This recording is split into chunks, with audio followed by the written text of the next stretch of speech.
Je vais rapidement vous transmettre les nouvelles de la guerre du Moyen-Orient, afin que vous puissiez apprendre de la perte et de la douleur. Ici, Téhéran. Après les frappes aériennes des États-Unis et d'Israël, la zone industrielle nord de Téhéran a été touchée. Les deux pays ont aussi visé l'aéroport de Chiraz, à l'ouest de l'Iran.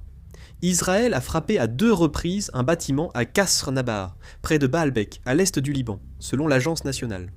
Selon des sources actuelles, des frappes aériennes israéliennes ont eu lieu dans les villages de Rachaf et Yater, dans le sud du Liban, ainsi qu'en périphérie de Kantara.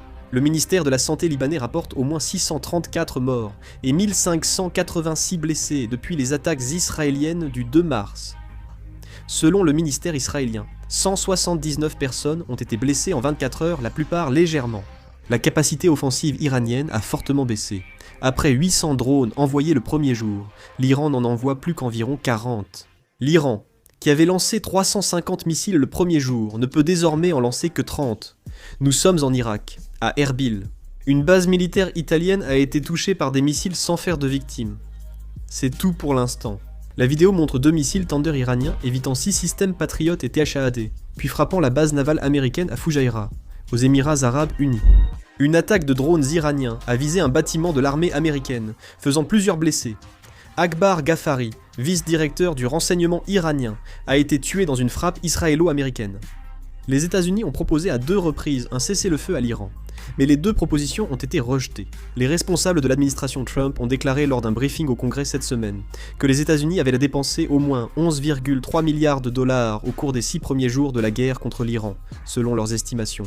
3 membres d'équipage du navire thaïlandais attaqué hier sont toujours à bord, selon une source citée par Reuters. Les secours sont en cours mais prennent du temps. La Thaïlande a convoqué l'ambassadeur d'Iran après l'attaque d'un navire thaïlandais près du détroit d'Ormuz. Le premier ministre japonais, Karshi, a déclaré à la Chambre des représentants qu'il n'envisageait pas d'envoyer les forces d'autodéfense japonaises, malgré les rumeurs sur leur possible intervention dans le détroit d'Ormuz.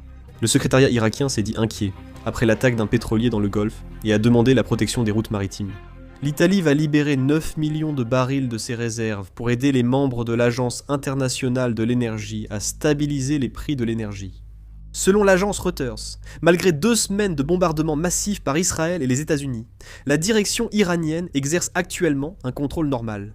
Il n'y a également aucune preuve permettant de croire à un effondrement imminent. Si d'autres informations arrivent, je les signalerai dans une prochaine vidéo.